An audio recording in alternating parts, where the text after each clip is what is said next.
بسم اللہ الرحمن الرحیم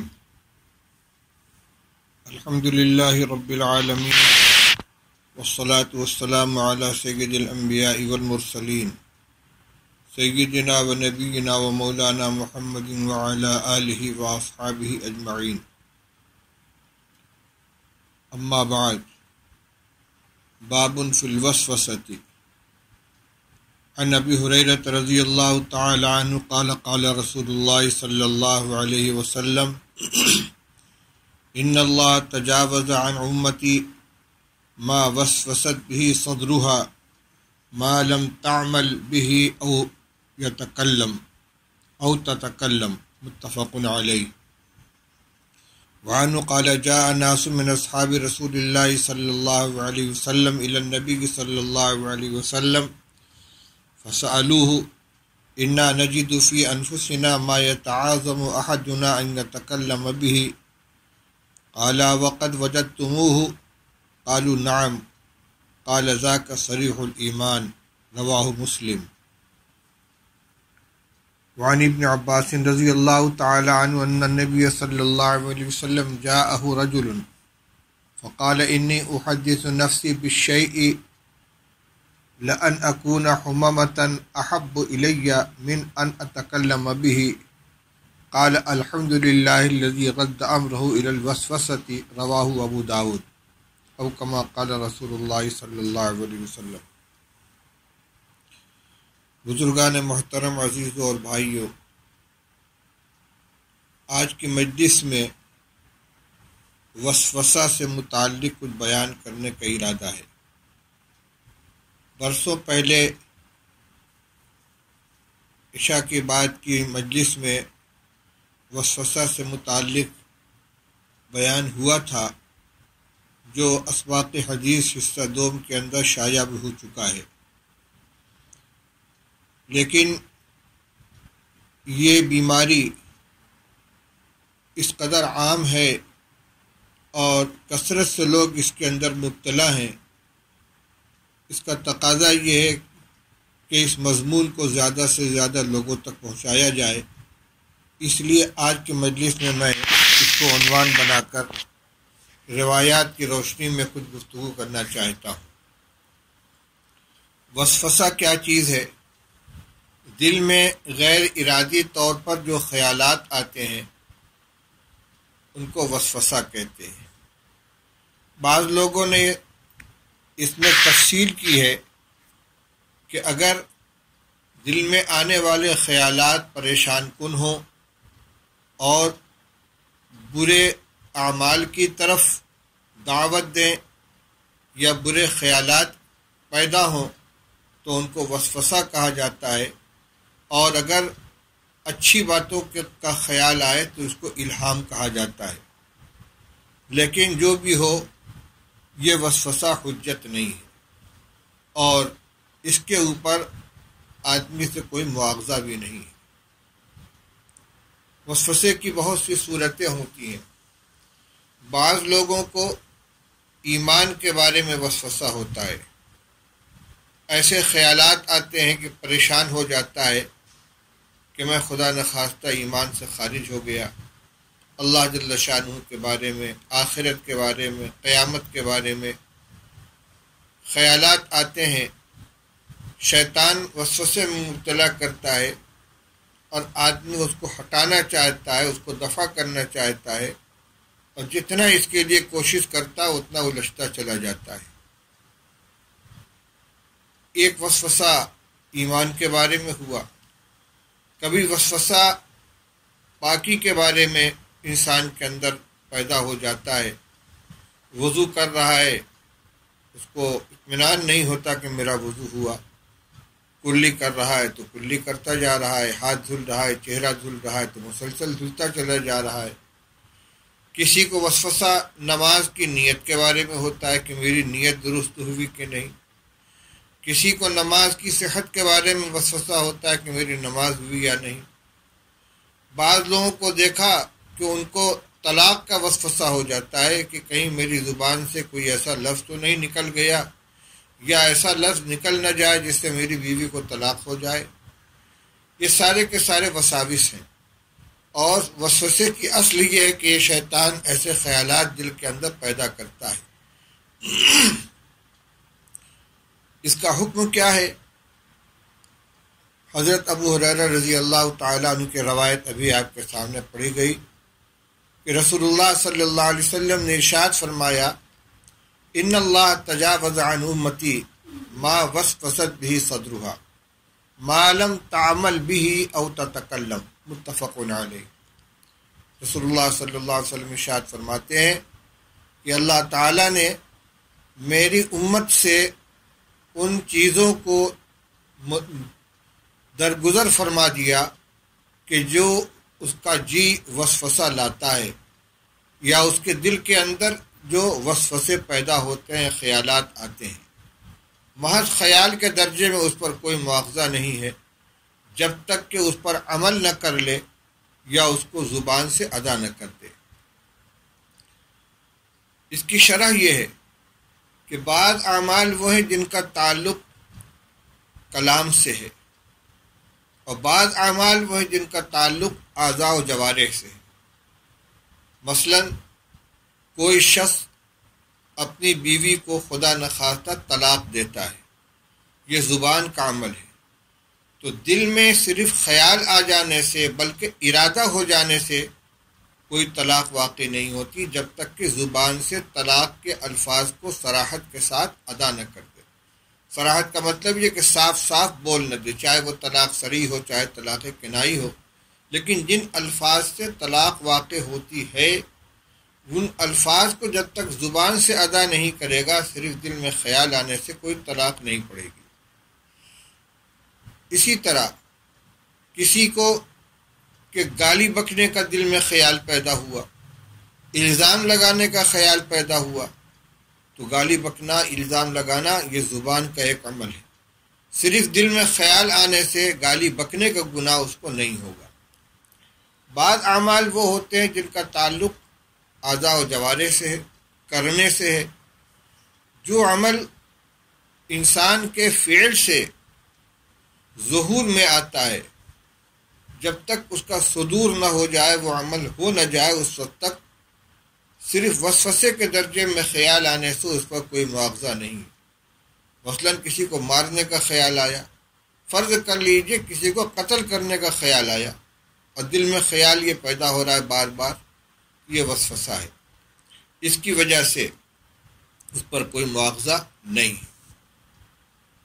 لیکن اس پر ایک علمی اشکال یہ ہوتا ہے کہ بعض چیزیں وہ ہیں جو صرف دل ہی کے اندر رہتی ہیں اور ان کے اوپر مواخذہ ہوتا ہے، جیسے حسد ہے، تکبر ہے، بغض ہے، کینہ ہے، کفر ہے، نفاق ہے۔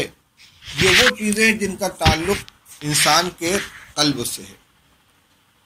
دل کے اندر اگر کسی کے بارے میں بغض ہے تو اس پر مواخذہ ہوگا، دل میں تکبر ہے اس کے اوپر مواخذہ ہوگا۔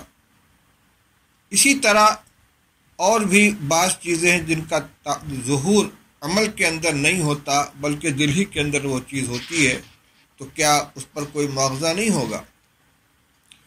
اسی طرح بعض روایات سے معلوم ہوتا ہے کہ انسان اگر کسی نیک کام کا ارادہ کر لے تو اس کو 1 نیکی ملتی ہے، اور اگر اس عمل کو کر لے تو 10 نیکی ملتی ہے، اور اگر گناہ کا صرف دل میں ارادہ کرے تو اس پر کوئی مواخذہ نہیں ہے، بلکہ اس پہ یہ تفصیل ہے کہ گناہ کا ارادہ کر لینے کے بعد اللہ کے خوف کی وجہ سے اگر اس کو چھوڑ دیا تو اس پر 1 نیکی ملتی ہے۔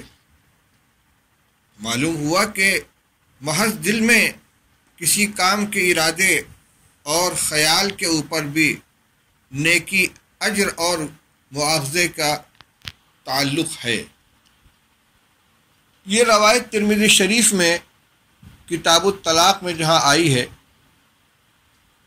اس کی شرح کے اندر حضرت علامہ انور شاہ کشمیری رحمۃ اللہ علیہ نے کچھ تفصیل بیان فرمائی ہے، وہ آپ کے سامنے نقل کر دینا بہت مناسب ہے۔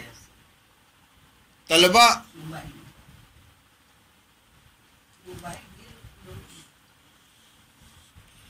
طلبہ کی تشفی کے لیے اور علماء کے لیے خاص طور سے یہ مضمون قابل توجہ ہے۔ حضرت شاہ صاحب رحمۃ اللہ علیہ فرماتے ہیں کہ اصل میں دل کے اندر آنے والے جو خیالات ہیں ان کے بہت سے درجات ہیں۔ بعض اعمال وہ ہیں کہ جن کا تعلق قلب ہی سے ہے، جو جوارح سے کرنے کے اعمال ہی نہیں ہیں، جو قلب ہی سے ادا ہوتے ہیں، جیسے کفر ہے، نفاق ہے، حسد ہے، کبر ہے، یہ سب اعلیٰ درجے کے گناہ ہیں۔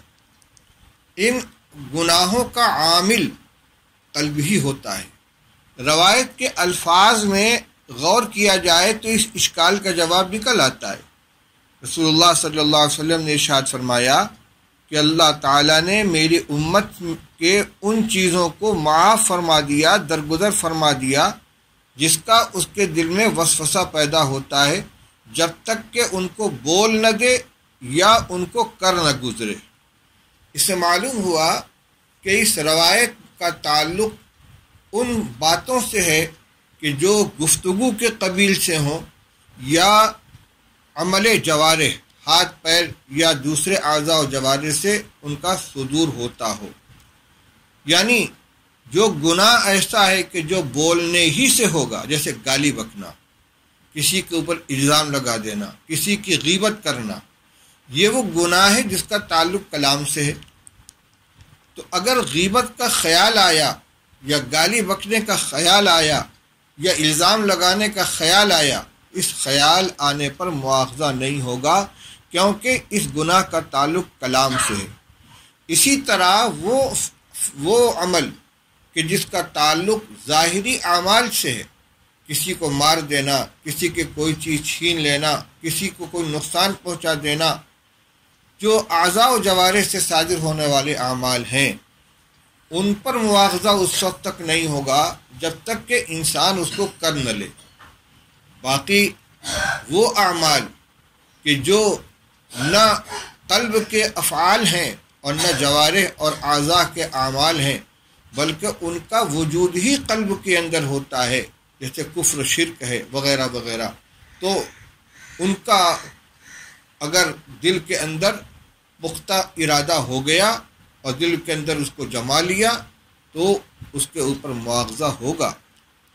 اسی کے ذیل میں ایک بات اور فرمائی ہے کہ دل میں آنے والے خیالات کے 5 درجے ہوتے ہیں۔ یہ علمی مضمون ہے، غور سے اس کو سننا چاہیے۔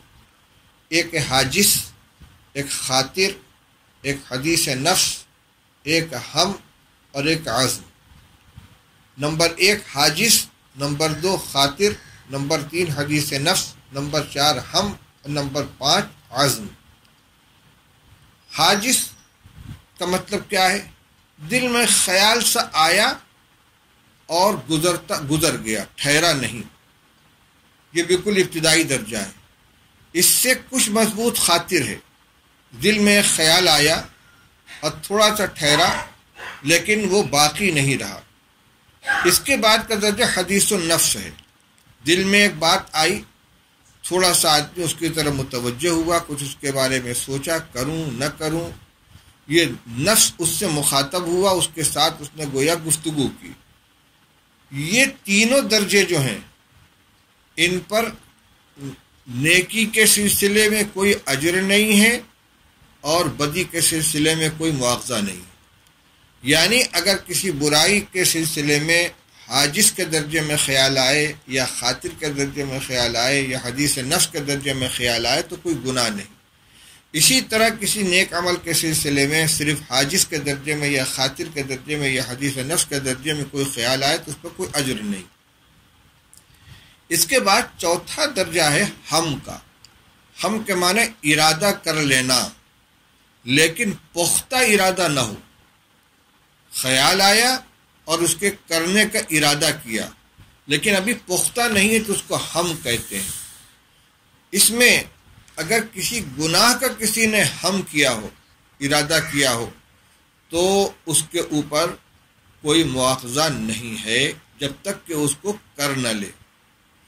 اور نیکی کا اگر ہم ہے خیال پیدا ہوا ہے تو اس پر ایک اجر مل جائے گا۔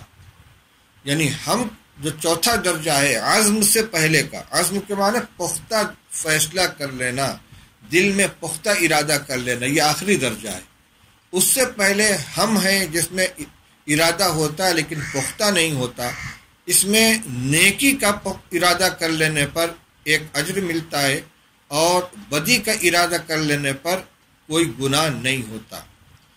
ہاں بدی کا ارادہ ہم کے درجے میں ہو اور پھر انسان اس کو اللہ کے ڈر کی وجہ سے چھوڑ دے تو ہو سکتا ہے اس کے اوپر اس کو اجر ملے۔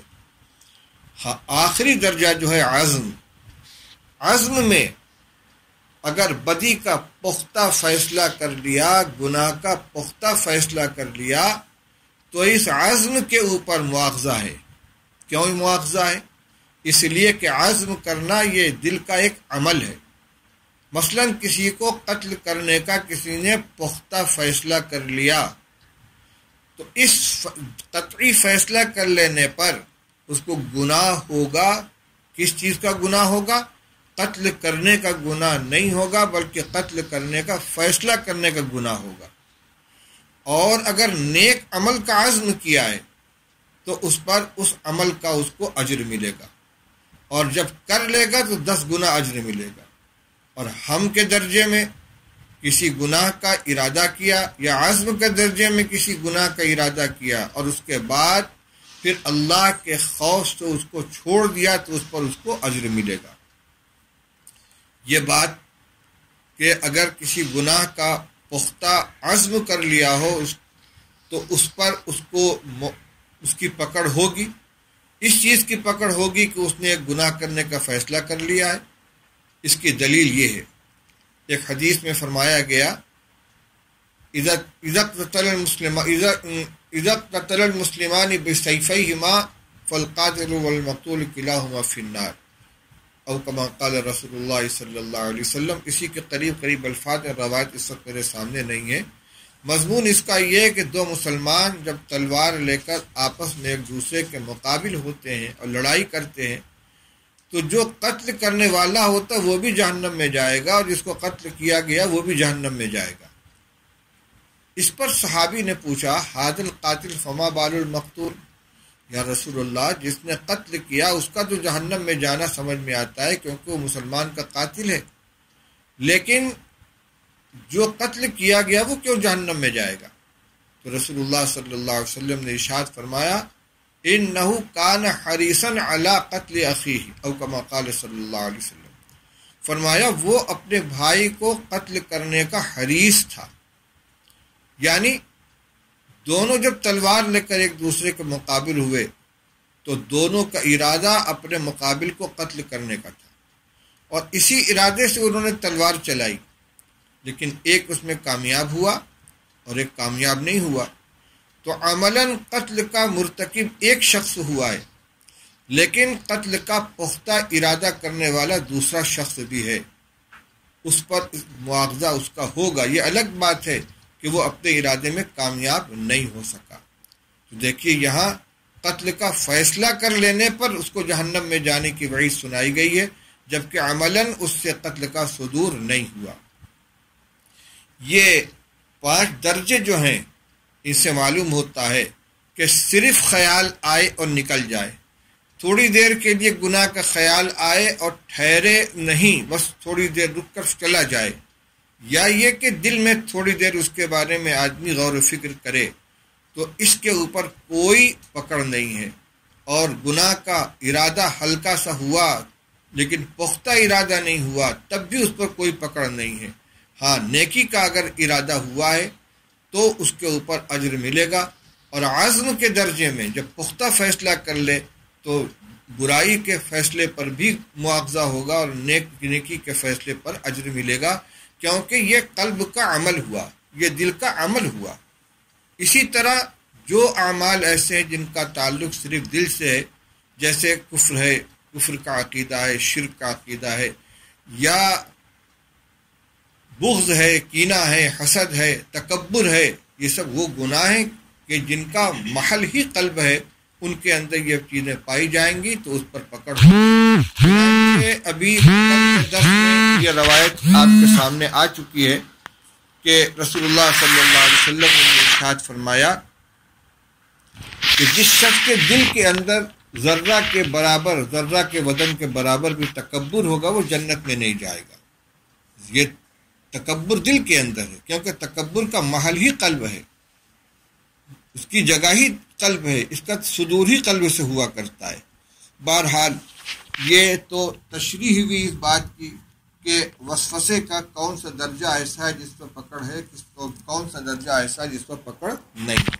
لیکن عام طور سے جو وساوس ہوتے ہیں وہ انہی 3 درجوں میں ہوتے ہیں کہ جن کے اوپر کوئی گرفت نہیں ہے۔ اب روایت کے الفاظ کو دوبارہ دیکھ لیں۔ حضرت ابو ہریرہ رضی اللہ تعالیٰ نے ارشاد فرماتے ہیں کہ رسول اللہ صلی اللہ علیہ وسلم نے ارشاد فرمایا کہ اللہ تعالیٰ نے میری امت سے ان باتوں کو معاف فرما دیا، درگزر فرما دیا جس کا اس کے دل کے اندر وسوسہ پیدا ہوتا ہے، جب تک کہ وہ اس پر عمل نہ کر لے یا اس کو زبان سے ادا نہ کر دے۔ اب ایک بات اور سمجھ لیجئے کہ وسوسہ ایسی چیز ہے کہ اس میں بڑے بڑے مبتلا ہوئے ہیں۔ خود صحابہ کرام رضی اللہ تعالیٰ عنہم کے اندر بعض حضرات وسوسہ کا شکار ہوئے، رسول اللہ صلی اللہ علیہ وسلم کی خدمت میں حاضر ہوئے اور انہوں نے اپنی پریشانی ذکر کی اور رسول اللہ صلی اللہ علیہ وسلم نے اس کا حل فرمایا۔ چنانچہ دوسری حدیث جو آپ کے سامنے پڑھی گئی ہے، حضرت ابو ہریرہ رضی اللہ تعالیٰ عنہ سے مروی ہے، قال جاء الناس من اصحاب رسول اللہ صلی اللہ علیہ وسلم الى النبی صلی اللہ علیہ وسلم فسألوه انا نجد فی انفسنا ما يتعاظم احدنا ان يتكلم به قال وقد وجدتموه قالوا نعم قال ذاك صریح الایمان، رواہ مسلم۔ ابو ہریرہ رضی اللہ تعالیٰ عنہ فرماتے ہیں کہ رسول اللہ صلی اللہ علیہ وسلم کی خدمت میں کچھ لوگ آئے آپ کے صحابہ میں سے، اور انہوں نے آپ سے ایک سوال کیا، کہنے لگے یا رسول اللہ، ہم لوگ اپنے جی کے اندر ایسی باتیں پاتے ہیں کہ ہم میں سے کوئی اس کو کہنے کو بہت بڑا سمجھتا ہے، یعنی زبان سے اس کو ہم ادا بھی نہیں کر سکتے کہ ہمارے دل میں کیا خیالات آتے، ایسے خیالات ہوں کہ ہم اس کو اپنی زبان سے کہنے کی بھی ہمت نہیں کرتے۔ مثلا اللہ کو کس نے پیدا کیا، اللہ کیسا ہے، وغیرہ وغیرہ۔ تو رسول اللہ صلی اللہ علیہ وسلم فرمایا اوقت وجدتموہ، کیا واقعی تم ایسا پاتے ہو؟ یعنی تمہارے دل میں ایسے خیالات آتے جن سے تم پریشان ہو جاتے ہو اور تم ان کو کہنے کی بھی ہمت نہیں رکھتے؟ لوگوں نے کہا نعم، جی ہاں یا رسول اللہ۔ آپ نے فرمایا ذاک صریح الایمان، یہ تو کھلا ہوا ایمان ہے۔ عجیب بات ہے، سمجھ میں نہیں آتی بات بظاہر کہ خیالات ایسے ہیں جن کو آدمی اپنی زبان سے ادا بھی نہیں کر سکتا، اتنا برا ان کو سمجھتا ہے، اور آپ فرماتے ہیں یہ صریح ایمان ہے۔ یہ صریح ایمان کس چیز کو آپ نے قرار دیا؟ علماء فرماتے ہیں کہ ایک انسان کا اپنا عقیدہ ہوتا ہے، وہ اپنے عقیدے کے اوپر مطمئن ہوتا ہے، اور ایک وہ خیال ہے جو بلا ارادہ اس کے دل کے اندر آیا، جس کے آنے سے وہ پریشان ہو رہا ہے۔ تو جس خیال کے آنے سے پریشان ہوا وہ اس کا اپنا عقیدہ نہیں ہے۔ اگر اپنا عقیدہ ہوتا تو وہ پریشان نہ ہوتا۔ مثلا ایک دہریہ ہے، ایک ملحد ہے، خدا کا منکر ہے، اس کے دل میں اللہ تعالیٰ کے وجود کا انکار آتا ہے، خیال آتا ہے، اس کو کوئی پریشانی نہیں، کیونکہ یہ اس کے عقیدے و خیال کے مطابق ہے۔ لیکن ایک موحد ہے، ایک اللہ پر ایمان رکھنے والا ہے، اس کے دل میں جب اس طرح کا وسوسہ آتا ہے، شیطان خیال پیدا کر، تو پریشان ہو جاتا ہے۔ کیوں پریشان ہوتا ہے؟ اس لیے کہ یہ خیال اس کے اپنے عقیدے کے خلاف ہے۔ تو ایسے خیال سے پریشان ہو جانا یہ اس بات کی علامت ہے کہ تمہارے سینے میں ایمان موجود ہے، کہ تمہارا عقیدہ نہیں۔ اگر تمہارا عقیدہ ہوتا تو تم پریشان نہ ہوتے۔ اس کو ایک محسوس مثال سے یوں سمجھیے۔ پہلے ایک قصہ سنیے۔ مولانا روم رحمۃ اللہ علیہ نے اپنے مثنوی میں قصہ لکھا ہے کہ ایک شخص عطر فروشوں کے محلے سے گزر رہا تھا کہ اچانک بے ہوش ہو کر گر گیا۔ لوگوں نے سمجھا اسے مرگی کا دورہ پڑ رہا ہے، کسی نے اس کو جوتا سنگھایا، مرگی کے علاج کے طور پر یہ عمل کیا جاتا ہے، اسے ہوش نہیں آیا، کسی نے اس کے گردن کی رگ دبائی کہ ہوش آ جائے، اس سے بھی ہوش نہیں آیا۔ اتنے میں ایک شخص میلے کچیلے لباس میں مٹھی کے اندر کوئی چیز لیے ہوئے آیا اور اس کی ناک کے قریب کیا اور وہ جھرجھری لے کر اٹھا اور چل دیا۔ لوگوں کو حیرت ہوئی کہ ہم لخلخہ سنگھا رہے تھے، خوشبو سنگھا رہے تھے، اس کی گردن دبا رہے تھے، اس کو جوتا سنگھا رہے تھے، اس کو ہوش نہیں آیا۔ یہ کون سی چیز تھی کہ جس کے سنگھانے سے اس کو فوراً ہوش آ گیا؟ اس نے پوچھا تم کون ہو، یہ تمہارے ہاتھ میں کیا ہے؟ اس نے کہا میں اس کا بھائی ہوں اور یہ میرے ہاتھ میں بلی کا پاخانہ ہے۔ کیوں؟ اس سے اس کو ہوش کیسے آیا؟ کہا اس کا پیشہ مردار کی لاش ڈھونا ہے، سڑی ہوئی لاش کے درمیان رہتا ہے، اس کا دل و دماغ خوشبو کا نہیں بلکہ بدبو کا عادی ہے۔ جب اس کی ناک میں عطر فروشوں کے محلے سے گزرنے کی بنا پر خوشبو آئی ہے تو اس کا دماغ اس کو برداشت نہیں کر سکا اور یہ بے ہوش ہو کر گر گیا۔ جب اس کو بلی کا پاخانہ سنگھایا گیا جس کا یہ عادی ہے تو یہ ہوش میں آ گیا۔ تو اب دیکھیے وہ بلی کا پاخانہ ایک تندرست ایک شریف انسان کے اگر ناک کے قریب سے گزر جائے تو پریشان ہو جاتا ہے، پاخانے کی بدبو اس کو پریشان کر دیتی ہے، مردار کی بدبو پریشان کر دیتی ہے، لیکن ایک شخص جو لاش ڈھونے والا ہے یا ایک بھنگی جو پاخانہ اٹھانے والا ہے اس کو کوئی پریشانی نہیں ہوتی۔ کیوں؟ اس لیے کہ وہ اس سے مانوس ہے۔ بس اسی طرح ایک مومن ہے، اللہ پر ایمان رکھنے والا، جب کفر کا خیال اس کے دل میں آیا تو یہ ایسا ہی ہے جیسے کسی شریف انسان کے ناک میں بدبو پہنچی ہو، لاش کی مہک پہنچی ہو، پریشان ہو جاتا ہے۔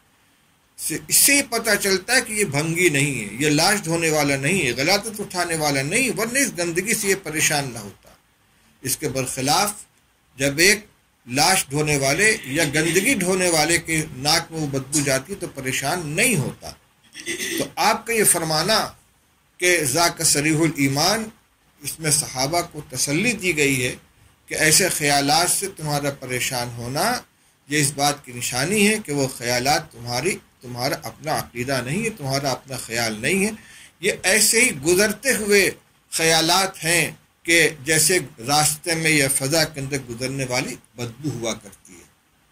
اس سے پتہ یہ چلا کہ وسوسے کی وجہ سے آدمی کو پریشان نہیں ہونا چاہیے، اس کے اندر الجھنا نہیں چاہیے۔ چنانچہ علماء نے لکھا ہے اور میں نے اپنے شیخ، اپنے استاد، اپنے مرشد حضرت مفتی محمود صاحب نور اللہ مرقدہ کو بار بار سنا، وسوسہ کے مریض کو ہدایت دیتے ہوئے، خط کے اندر اس کا جواب لکھواتے ہوئے کہ وسوسے کا صرف ایک علاج ہے۔ وسوسے کا تو ویسے حکیم افلاطون کے پاس بھی کوئی علاج نہیں، لیکن اس کا صرف ایک علاج ہے کہ آدمی وسوسے سے پریشان نہ ہو، خیالات جو آتے ہیں ان کی طرف متوجہ نہ ہو، ان کو ہٹانے کی کوشش نہ کرے، ان کو دفع کرنے کی کوشش نہ کرے، کیسے ہی خیالات آ رہے ہیں ان کو ہٹانے کی اور ان کو دفع کرنے کی، اپنے ذہن سے نکالنے کی ہرگز کوشش نہ کرے، کیونکہ ہٹانے کے لیے ان کی طرف متوجہ ہونا ہوگا اور ان سے الجھنا پڑے گا۔ وسوسہ لانے والا شیطان ہے، انسان اپنے ارادے سے اس کے لائے ہوئے خیال کو دفع کرنے کی کوشش کرے گا، مغلوب ہو جائے گا اور پریشانی میں اضافہ ہوگا۔ اس کا ایک ہی راستہ ہے کہ اس کو نظر انداز کرے، اس کی طرف توجہ نہ کرے۔ جب شیطان دیکھے گا کہ میرے ان وساوس سے، وسوسہ اندازی سے یہ پریشان نہیں ہوتا تو پریشان کرنا چھوڑ دے گا۔ اب دیکھیے کوئی شخص راستہ چل رہا ہے، کتا اس پر بھونکنے لگا، اگر کوئی شخص رک کر اس کو ڈھیلا مارے، اس کو ڈنڈا مارے یا اس سے لڑنے کی کوشش کرے تو کیا ہوگا؟ کتا اس پر اور جھپٹے گا اور زیادہ اس کو پریشان کرے گا۔ اس لیے سب جانتے ہیں کہ کتا اگر بھونک رہا ہو تو نہ دوڑے بھاگے، نہ کتے سے الجھے، بلکہ اپنی رفتار سے اسی طرح چلتا چلا جائے، کتا خود بخود چلا جائے گا۔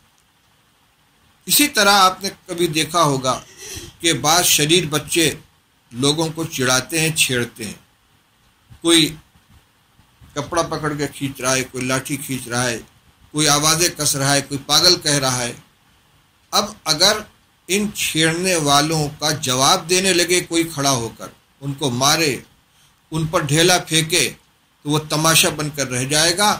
ایک کے بجائے 10 بچے اس کے پیچھے لگ جائیں گے اور اس کا مذاق اڑائیں گے، پھر وہ الہو کا بن جائے گا۔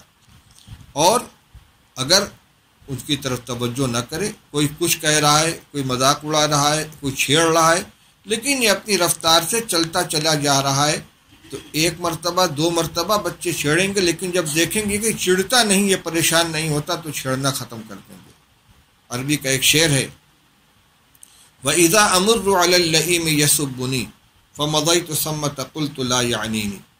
جب میں کسی کمینے کے پاس سے گزرتا ہوں جو مجھے گالی بک رہا ہو، تو میں یہ کہتا ہوا گزر جاتا ہوں کہ مجھ کو مراد نہیں لے رہا ہے، یعنی مجھ کو نہیں، کسی اور کو گالی بک رہا ہوگا۔ اسی طرح قرآن پاک میں اللہ جل شانہ نے ارشاد فرمایا، وَإِذَا مَرُّوا بِاللَّغْوِ مَرُّوا كِرَامًا۔ عباد الرحمن کی صفت بیان کی گئی ہے کہ جب لغو کے پاس سے گزرتے ہیں تو شرافت کے ساتھ گزر جاتے ہیں۔ بس اسی طرح دل میں جو وسوسے پیدا ہوئے، یوں سمجھ لے کہ یہ ایک کمینے کی حرکت ہے، شیطان کی یہ حرکت ہے، اس سے مجھے الجھنا نہیں ہے، اس سے مقابلہ نہیں کرنا ہے، بلکہ اپنے کام میں لگے رہنا ہے۔ نماز پڑھ لیں، اس میں وسوسہ آ رہا ہے، ان وسوسوں کی طرف دھیان نہ کریں، بلکہ جس طرح عام لوگ نماز پڑھتے ہیں اسی طرح اپنی نماز پوری کر لیں۔ اسی طرح جو میں نے مثالیں دی تھیں کہ بعض لوگوں کو پاکی کے بارے میں تردد ہوتا ہے کہ میں پاک ہوا کہ نہیں، میرا ہاتھ وضو کرنے میں تردد ہوتا ہے، ہاتھ دھل رہے تو دھلے جا رہے ہیں، کلی کر رہے ہیں تو کیے جا رہے ہیں۔ اس کا صرف ایک علاج ہے کہ جس طرح عام انسان وضو کرتے ہیں، 3 مرتبہ دھلتے ہیں، دھل کے مطمئن ہو جائے، اور شیطان کہتا تمہارا وضو نہیں ہوا، قدر نہیں ہوا تمہاری بلا سے، میرا وضو ہو گیا۔ نماز پڑھ رہا اس میں خیال آ رہا ہے کہ میری نیت ہوئی کہ نہیں ہوئی، اور میری نماز ہوئی کہ نہیں، جس طرح عام انسان نماز پڑھتے ہیں اس طرح نماز پڑھے، ان وسوسوں کے پیچھے نہ پڑے، یہی اس کا علاج ہے۔ اور اگر اطمینان کرنے لگے گا کہ پختہ نیت کر لوں، اور اطمینان ہو جائے کہ میری نیت ہوئی، تو کبھی نیت نہیں ہوگی۔ حضرت مولانا قاری محمد طیب صاحب رحمۃ اللہ علیہ نے ایک لطیفہ سنایا کہ ایک صاحب تھے جن کو وسوسے کی بیماری تھی، امام کے پیچھے نماز پڑھنے کے لیے کھڑے ہوئے، اقامت ہوئی، نماز شروع ہو گئی، اور یہ صاحب نیت کر رہے ہیں، نیت کرتا ہوں میں اپنا نام لیا، اپنے والد کا نام لیا، اپنا پتہ بتایا، میں فلاں ابن فلاں، ساکن فلاں مقام فلاں، شہر فلاں، میں نیت کرتا ہوں ظہر کی جو فجر اور عصر کے درمیان ہے، ظہر کی نماز ظہر کی 4 رکعت، 2 کا دوگنا 8 کا آدھا، 4 رکعت، پھر ہاتھ کی انگلی سے اشارہ کیا 4 رکعت، پیچھے اس امام کے انگلی سے اشارہ کر اس امام کے یہاں تک کہ جا کے اس کے پیٹھ میں انگلی چبھو دی۔ پھر بھی ان کو اطمینان نہیں ہو رہا کہ میری نماز کی نیت ہوئی یا نہیں۔ اب بھلا بتائیے اس کا کیا علاج ہے؟ نیت تو دل کے ارادے کا نام ہے، زبان سے نیت کرنا زیادہ سے زیادہ مستحب ہے، وہ بھی ان کے لیے کہ جو وسوسے اور اس طرح کے خیالات کا شکار ہوتے ہیں، ورنہ دل میں ارادہ کر لینا، صرف اتنا ارادہ کہ یہ نماز متعین ہو جائے کہ کون سی نماز ہے، خیال اس کا پختہ ہو جائے، بس یہ نیت کافی ہے۔ اب وسوسہ ہو رہا ہے کہ میری نیت ہوئی کہ نہیں، تو اتنا کر کے بھی آدمی کو اطمینان نہیں ہوتا۔ ایک قصہ اور سن لیجئے، حضرت مفتی محمود صاحب نور اللہ مرقدہ نے سنایا تھا۔ اس سے معلوم ہوتا ہے کہ بڑے بڑے وسوسے کے شکار ہو جاتے ہیں۔ سہارنپور مدرسے کے سابق محتمم ناظم حضرت مولانا اسد اللہ صاحب رحمۃ اللہ علیہ بڑے پختہ صلاحیت کے عالم تھے، ادیب تھے، اور حضرت مولانا اشرف علی صاحب تھانوی رحمۃ اللہ علیہ کے بڑے خلفاء میں سے تھے۔ حضرت مولانا قاری صدیق احمد صاحب باندوی رحمۃ اللہ علیہ انہی کے خلیفہ تھے، مولانا اسد اللہ صاحب کے۔ یہ نائب ناظم تھے، اور مولانا عبداللطیف صاحب رحمۃ اللہ علیہ مدرسہ مظاہر العلوم کے ناظم تھے۔ مولانا اسد اللہ صاحب کو وسوسے کا عارضہ ہو گیا کہ میں پاک ہوتا ہوں کہ نہیں۔ ایک مرتبہ ان کو نہانے کی ضرورت پیش آئی۔ مدرسہ قدیم کے اندر ان کا حجرہ تھا۔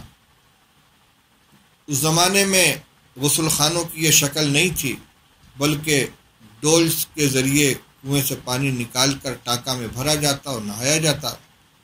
یہ تشریف لے گئے کنویں کے پاس، ڈول پکڑا، اس کو ڈھیل دیا کنویں میں، اور رسی پر سے ہاتھ سے رسی سرکتی ہوئی ڈول اندر پہنچا، پانی ٹانکے میں بھرا، اس کے بعد غسل کیا، کپڑا پہنا اور پھر چل کر مسجد کے اندر گئے۔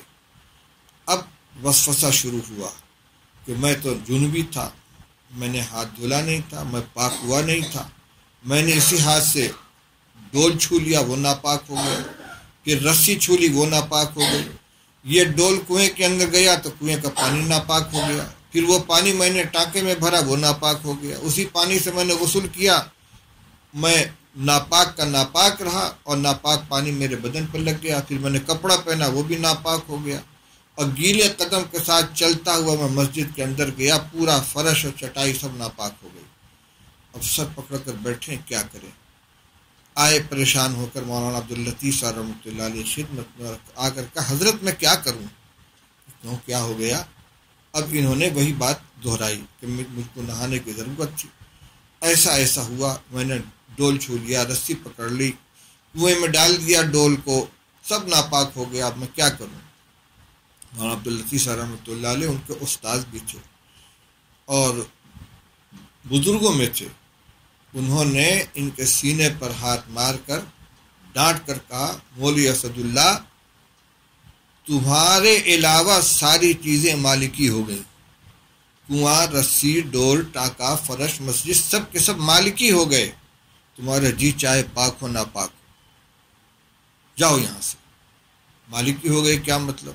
طلبہ جانتے ہیں کہ کسی ناپاکی کے ملنے سے پانی کا ناپاک ہونا ائمہ کے درمیان اس کے مختلف معیار ہیں۔ امام مالک رحمۃ اللہ علیہ کا مشہور مسلک یہ ہے کہ جب تک نجاست کا اثر پانی کے اوپر ظاہر نہ ہو جائے، پانی تھوڑا ہو یا زیادہ وہ ناپاک نہیں ہوتا۔ تو حضرت مولانا عبداللطیف صاحب نے کہا یہ سب مالکی ہو گئے، یعنی جو جنابت ایک معنوی نجاست ہے، ظاہری نجاست نہیں ہے۔ اگر بالفرض آپ کے خیال کے مطابق آپ کے چھونے سے رسی ناپاک ہو گئی تو چونکہ مالکی ہے اس کے اوپر کوئی نجاست کا اثر نہیں ہوا، لہذا وہ ناپاک نہیں ہوئی۔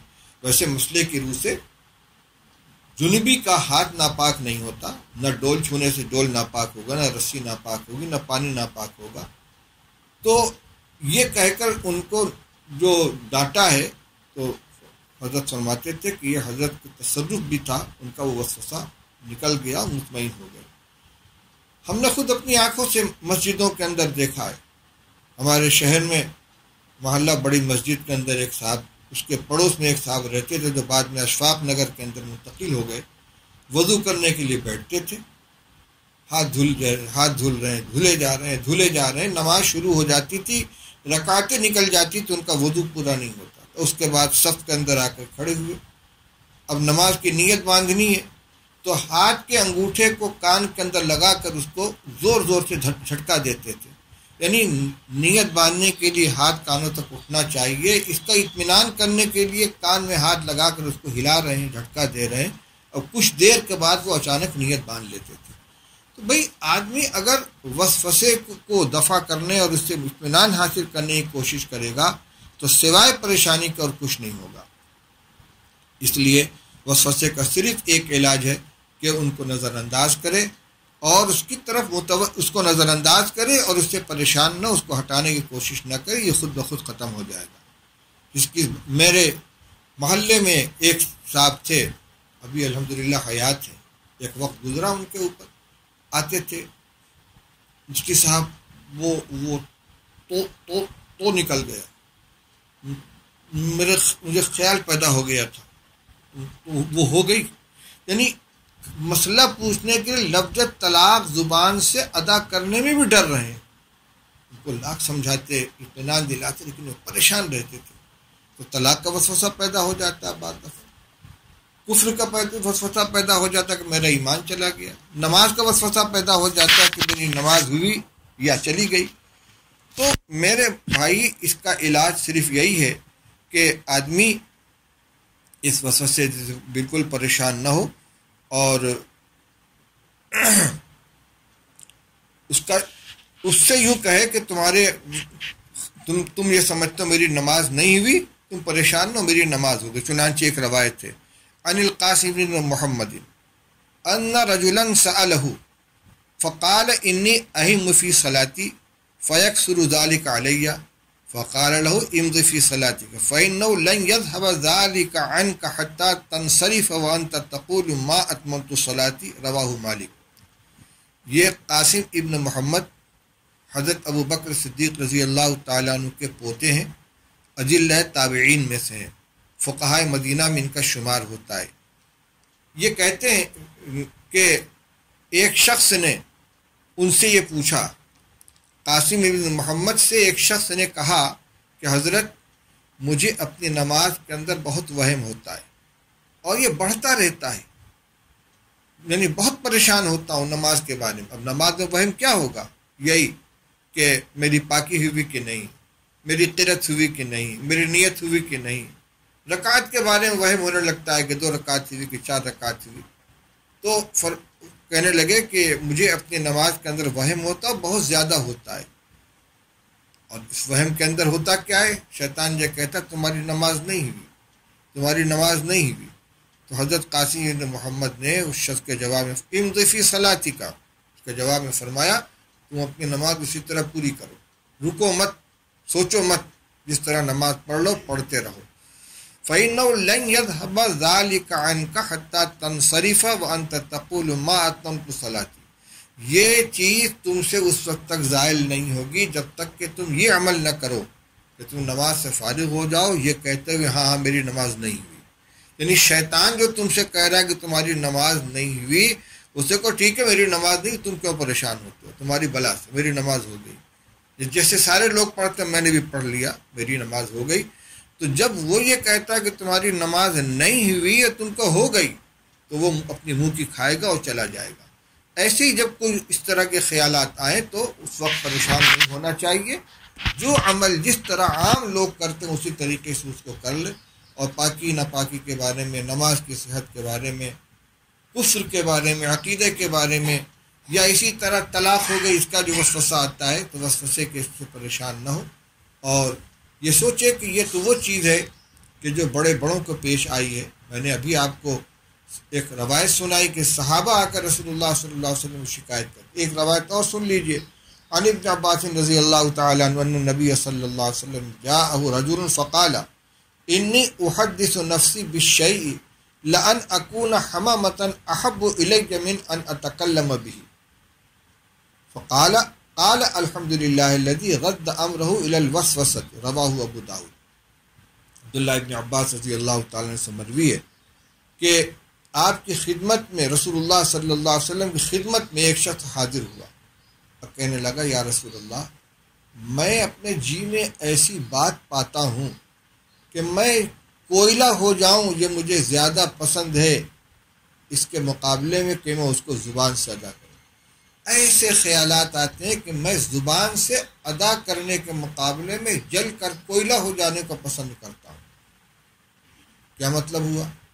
جل کر مگر کوئلہ ہو گیا تو میرا جسم ختم ہو جائے گا، دنیاوی نقصان ہوگا، جسمانی نقصان ہوگا، لیکن جو بات میرے دل میں آتی ہے اس کا تعلق ایمان سے، عقیدے سے، وہ ایسی بات ہے یہ سمجھتے تھے کہ اس کو کہنے سے میں خدا نہ خواستہ میں کافر ہو جاؤں گا۔ تو ایک طرف اس بات کو زبان سے ادا کرنا ہے جس میں ایمان کے ضائع ہونے کا اندیشہ ہے، ایک طرف جل جانا ہے جس میں جان کے جانے کا اندیشہ ہے۔ تو جان کا ضیاء ایمان کے ضیاء کے مقابلے میں ہلکا ہے۔ یہ کہنا چاہتے ہیں کہ ایسی بات اپنے دل میں پاتا ہوں کہ میں جل کر کوئلہ ہو جاؤں یہ مجھے زیادہ پسند ہے بمقابلے اس کے کہ میں اس کو اپنی زبان سے ادا کروں۔ تو رسول اللہ صلی اللہ علیہ وسلم نے فرمایا اللہ کا شکر ہے جس نے شیطان کے اختیار کو وسوسے تک ہی رکھا، الذی رد امرہ الی الوسوسۃ، اللہ کا شکر ہے جس نے شیطان کے معاملے کو وسوسے تک لوٹا دیا، یعنی وہ اس سے آگے نہیں بڑھ سکتا۔ اور وسوسے کے اوپر کوئی مواخذہ نہیں ہے، اس سے پریشان ہونا ہی نہیں چاہیے، اس لیے وسوسہ کے سے آگے وہ نہیں بڑھ پاتا۔ اور اس کے بارے میں آپ کا یہ ارشاد کہ یہ تو عین ایمان ہے، یہ ابھی روایت گزر چکی ہے، جس کا معنی یہ ہو کہ اس سے آدمی پریشان نہ ہو، کیونکہ یہ اس کا اپنا عقیدہ نہیں ہے۔ بہرحال وسوسہ چاہے پاکی ناپاکی کے بارے میں ہو، چاہے نماز کے بارے میں ہو، رکعت کے بارے میں وسوسہ ہو جاتا ہے۔ علماء فرماتے ہیں کہ رکعت شمار کرنے کے چکر میں زیادہ نہ پڑے، 1 ہوئی، 2 ہوئی، 3 ہوئی۔ تجربہ یہ ہے بڑوں کا کہ جو آدمی اپنے معمول کے مطابق سارے کام کر رہا ہے، نیت باندھی، دعائے ثنا پڑھی، قرآن پڑھا، ضم سورہ فاتحہ پڑھی، ضم سورہ کیا، رکوع سجدہ کیا، معمول کے مطابق کرتا چلا جاتا ہے، جے رکعت کا ارادہ ہے، اس کی نماز سیدھے سیدھے پوری ہو جاتی ہے۔ لیکن اگر کسی اور چیز کی طرف دھیان گیا، کسی اور چیز کو بلا ارادہ سوچنے لگا، تو وہ رکعت کے اندر بھی گڑبڑ ہوگی۔ کسی اور چیز کے سوچنے میں یہ بھی شامل ہے کہ رکعت شماری میں لگا رہے، 1 ہو گئی، اب 2 ہو گئی، اب تیسری ہے، ادھر متوجہ ہوگا تو نماز کی طرف سے دھیان ہٹے گا، اور جس کام میں مشغول ہے اسی میں وہم ہو جائے گا۔ اس لیے کوئی بھی خیال وسوسہ آئے اس سے پریشان نہ ہو، اور اس کو دفع کرنے کی کوشش نہ کرے، اپنے کام میں لگا رہے۔ کسی نہ کسی کام کے اندر تو لگا ہوا ہے۔ میں سمجھانے کے لیے ایک مثال دیتا ہوں۔ جب بچوں کو سائیکل چلانا سکھایا جاتا ہے تو ان کو سائیکل یا بیٹھا کر ان سے کہا جاتا ہے سامنے دیکھو، پیڈل مارو اور سامنے دیکھو، دائیں بائیں مت دیکھنا، پیچھے مت دیکھنا۔ اب وہ سامنے کی طرف دیکھ رہا ہے اور سائیکل چلا رہا ہے، بڑھتا جا رہا ہے۔ اگر مڑ کر دائیں بائیں دیکھے گا گر جائے گا۔ ہاں، جب ماہر ہو جاتا ہے تو جیسے چاہے چلائے، لیکن ابھی چلانا سیکھ رہا ہے تو اس کو سب سے زیادہ اسی پر زور دیا جاتا ہے کہ سامنے کی طرف دیکھو، کسی اور طرف توجہ مت کرو، چلانے لگتا ہے۔ عام آدمی بھی جب راستہ سے گزرتا ہے تو سامنے اس کی نگاہ ہوتی ہے، لیکن اس درمیان جہاں وہ سامنے کی طرف دیکھ رہا ہے، اس کی نظر کسی ایک چیز کی طرف، سامنے کی طرف مرکوز ہے، اس کی توجہ اسی طرف ہے۔ باقی دائیں طرف سے بھی کچھ لوگ آ رہے ہیں جا رہے ہیں، بائیں طرف سے بھی کچھ لوگ آ رہے ہیں جا رہے ہیں۔ اب اس شخص سے جو سامنے کی طرف دیکھتے ہوئے گاڑی چلا رہا ہے، اس سے پوچھا جائے کہ تمہارے دائیں طرف سے کون گیا، یہ تمہارے بائیں طرف سے کون گیا، یہ کسی گاڑی دیکھتے، مجھے بھی نہیں پتا، میں نہیں جانتا۔ ارے تم ادھر دیکھ رہے تھے، تمہارے بغل سے وہ گزرا ہے، تو میں تو سامنے دیکھ رہا تھا۔ تو نگاہ سامنے کی طرف ہے، توجہ اس کی طرف ہے، تو دائیں بائیں جو آ جا رہا ہے وہ گزر رہا ہے، لیکن اس کی طرف توجہ نہیں، نہ اس کو پہچان رہا ہے، نہ اس کے اوپر دھیان دے رہا ہے۔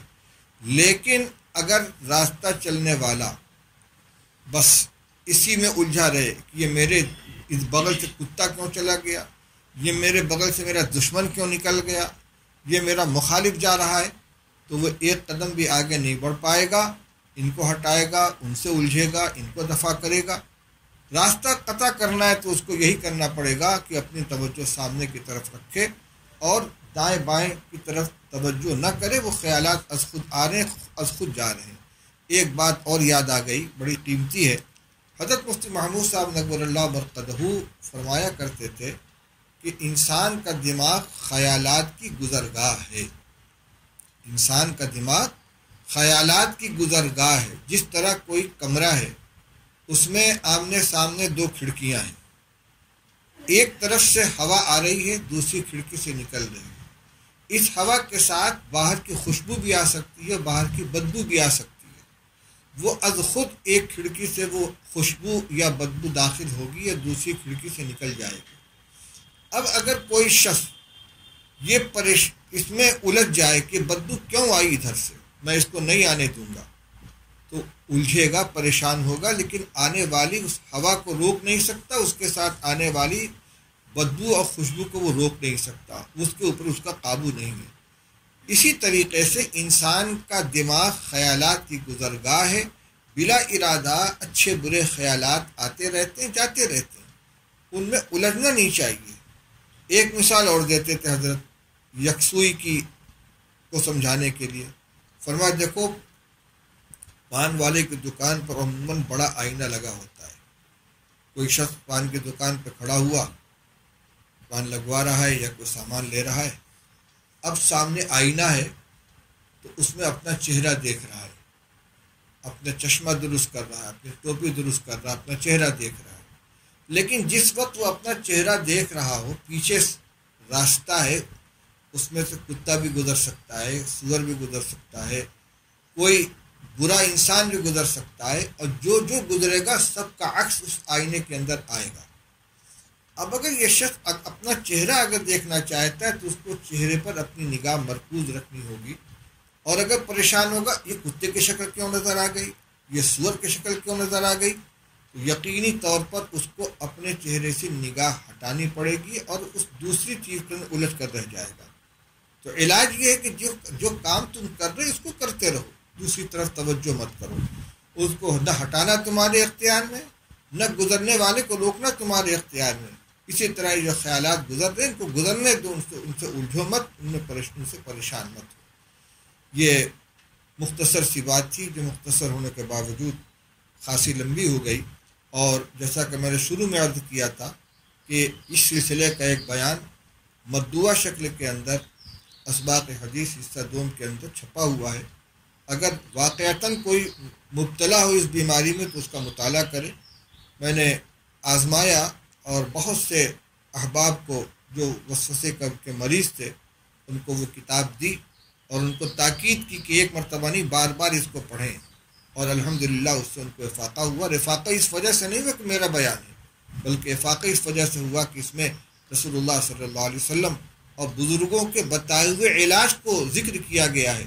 جن لوگوں نے اس علاج کو اختیار کیا ان کو فائدہ ہوا، اس لیے اس کا بھی مطالعہ کرنا چاہیے، اس بیان کو بھی سننا چاہیے۔